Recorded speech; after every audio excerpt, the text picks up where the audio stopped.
સમાચાર આવી રહ્યા છે અમદાવાદના વસ્ત્રાલ વિસ્તારમાંથી કે જ્યાં 3 પરિવારો નેપાળમાં ફસાયેલા હોવાની વિગતો છે। નેપાળ ફરવા માટે ગયેલા આ પરિવાર ત્યાં ફસાઈ ગયો છે। વસ્ત્રાલથી 37 જેટલા લોકો નેપાળ ફરવા માટે ગયા હતા। નેપાળમાં હિંસા ફાટી નીકળતા પરિવાર ત્યાં ફસાયો છે। આ પરિવાર કાઠમંડુ મુક્તિધામ ફરવા માટે ગયો હતો।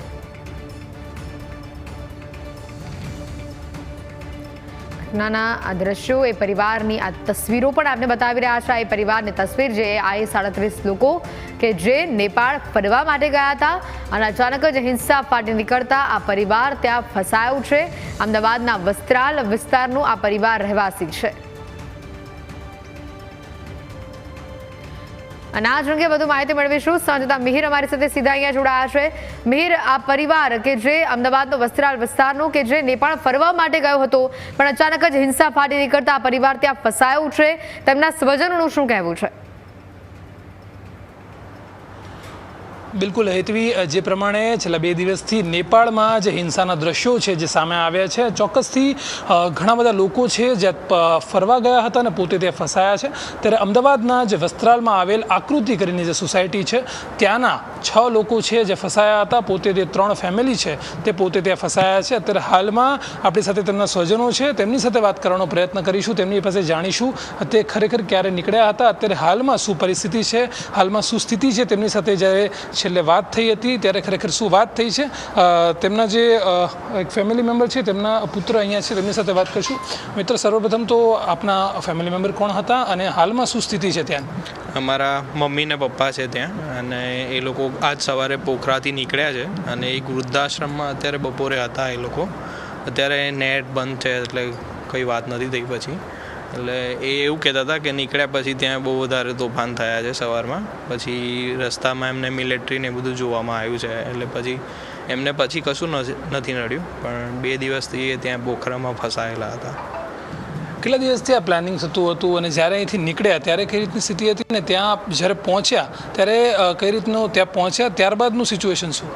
એ લોકો 1લી તારીખથી અહીંથી બનારસ ફ્લાઇટમાં ગયા હતા, પછી એ ત્યાંથી બસમાં થ્રુ એ લોકો ત્યાં ગયા હતા કાઠમંડુ। ત્યાં એ લોકો 6 તારીખ સુધી ત્યાં નેપાળમાં ફર્યા હતા। પછી એ લોકો મુક્તિધામ ગયા હતા 6 તારીખે, પછી 7 તારીખે સાંજે એ લોકો પાછા ફર્યા હતા। પછી આ હિંસા ને એ બધું ચાલુ થયું હતું ત્યાં, પછી એ પોખરામાં ફસાયેલા હતા 2 દિવસ સુધી।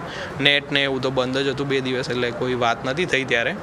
પછી એ લોકોને વાઈફાઈ થ્રુ એ લોકોએ અમને મેસેજ પહોંચાડ્યો હતો કે આવું આવું છે, હોટલમાં છીએ, અંદરથી લોક મારી દીધું છે, એટલે કોઈ એવું તકલીફ જેવું છે નહીં અત્યારે તો એમ। પછી આજે સવારે વાત થઈ હતી વિડીયો કોલમાં, ત્યારે એમણે એવું કીધું હતું કે આજ સવારે ત્યાંથી પોખરામાંથી નીકળી ગયા છે અને એક વૃદ્ધાશ્રમમાં રોકાયા છે, બોર્ડરથી 5 કલાક દૂર છે એ લોકો। બિલકુલ, અત્યારે બીજા પણ એક મહિલા છે, તેમની સાથે વાત કરીશું। આપના કોણ સ્વજન હતા અને તેમની હાલમાં શું સ્થિતિ છે? મારા સાસુ સસરા ગયા છે ત્યાં, બહુ ધમાલ થઈ રહ્યા, નીકળી ગયા છે, એટલે ત્યાં વૃદ્ધાશ્રમમાં રોકાણા છે। ત્યાં હાલમાં ત્યાંથી નીકળવાનું 5 કલાક બોર્ડર પાર કરવાનું બાકી છે। શું નામ હતું એમનું અને ક્યારે અહીંથી નીકળ્યા હતા, ત્યાં પહોંચ્યા પછી શું સ્થિતિ હતી અને આપની સાથે વાત થઈ ત્યારે શું મેસેજ આપ્યો? એ 1લી તારીખે નીકળ્યા હતા અને અત્યારે ત્યાં ધમાલ થઈ એટલે ત્યાં નીકળ્યા છે। બિલકુલ, અન્ય એક સ્વજન પણ આપણી સાથે છે, તેમના પણ સાસુ સસરા છે ત્યાં હાલમાં ફસાયેલ છે। બેન, શું કહેશો પહેલાં તો અત્યારે ત્યાંની શું સ્થિતિ છે, આપની સાથે શું વાત થઈ હતી? હાલની સ્થિતિ પ્રમાણે સારું છે, ત્યાં આગળ કંઈ બીવા જેવું નથી, ડર જેવું છે નહીં। ત્યાં આગળ એ લોકો સેફ છે, વૃદ્ધાશ્રમમાં પહોંચી ગયા હતા ત્યાં આગળ। પહેલાં તો એમનું નામ જાણીશું, જે અહીંથી કઈ રીતે નીકળ્યા હતા, ત્યાં કઈ રીતે પહોંચવાના હતા, કેટલા લોકો તે લોકો સાથે હતા? અહીંથી એ લોકો અમારા સોસાયટીમાંથી 6 જણા છે, જે મારા સાસુ સસરા છે, મમ્મી પપ્પા છે, અંકલ જસુ કાકા છે, ચીમન કાકા છે, બંને માસી છે। ત્યાં આગળ એ લોકો ગયા હતા, આવી રીતે એ લોકો ફસાયા છે આવી રીતે, અને એ લોકો વૃદ્ધાશ્રમમાં રોકાયા હતા। આપને જ્યારે પહેલી વાર વાત થઈ ત્યારે કઈ રીતની પરિસ્થિતિ હતી અને ત્યારબાદ અત્યારે હાલમાં ત્યારથી અત્યાર સુધીનું કઈ રીતની ત્યાં સ્થિતિ છે અને અત્યારે હાલમાં તે સેફ છે, કઈ જગ્યાએ છે? અત્યારે એ લોકો હાલમાં વૃદ્ધાશ્રમમાં છે, વૃદ્ધાશ્રમમાંથી હાલ એ લોકો નીકળી ગયા છે અને નેપાળ બોર્ડર ક્રોસ કરી દેશે એ લોકો। આપણી સાથે અન્ય પણ એક વ્યક્તિ અહીંયા છે, તે પોતે તેમના સ્વજન જ છે અને તે પોતે ફેમિલી મેમ્બર છે, સોસાયટીના જે ચેરમેન છે, સોસાયટીમાં જે ફેમિલીથી નીકળ્યા છે ફરવા માટે. શું કહેશો કઈ રીતની અત્યારે સ્થિતિ છે? કારણ કે જે ત્રણેય ફેમિલી છે, ટોટલ 37 જેવા લોકો છે, તે પોતે ફસાયા છે. કઈ રીતની સ્થિતિ છે હાલમાં? ગઈકાલે સાંજે મને આના સમાચાર મળ્યા. મેં દરેક મારા સોસાયટીના સ્વજનોને સંપર્ક કર્યો, બધાના હાલચાલ પૂછ્યા અને એમને વહેલી તકે ત્યાંથી નેપાળ છોડી દેવા માટેનું મેં સૂચન કરી દીધું. અને અહીંયા અમારા રાજકીય વોર્ડના પ્રમુખ પ્રદીપભાઈ પટેલ, ધારાસભ્ય શ્રી બાબુસિંહ જાદવ અને અમારા પૂર્વ ગૃહમંત્રી પ્રદીપસિંહ જાડેજા સાહેબને બી મેં ચર્ચા કરી અને એમને ગમે તે રીતે પાછા લાવવા માટે સંપર્ક કર્યો છે. છેલ્લે આપે શું વાત કરી હતી એમની સાથે? અત્યારે તેમની સ્થિતિ કેમ છે? સેફ છે? કઈ જગ્યાએ છે? કઈ રીતે આવે છે ત્યાંથી? ત્યાં નેટના પ્રોબ્લેમ છે.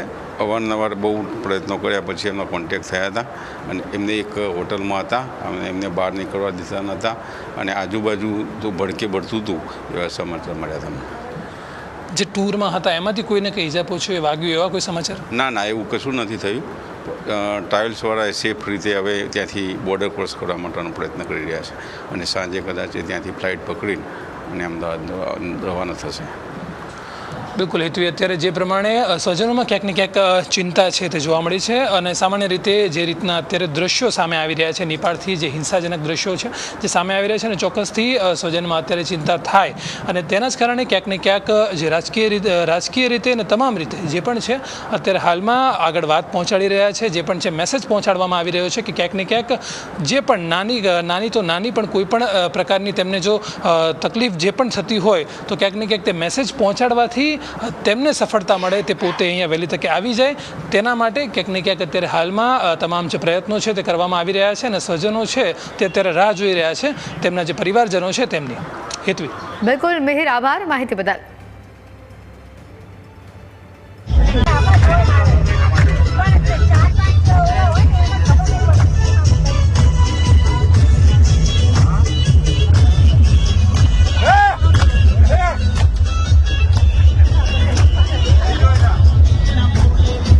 શું કરો તમે યાર?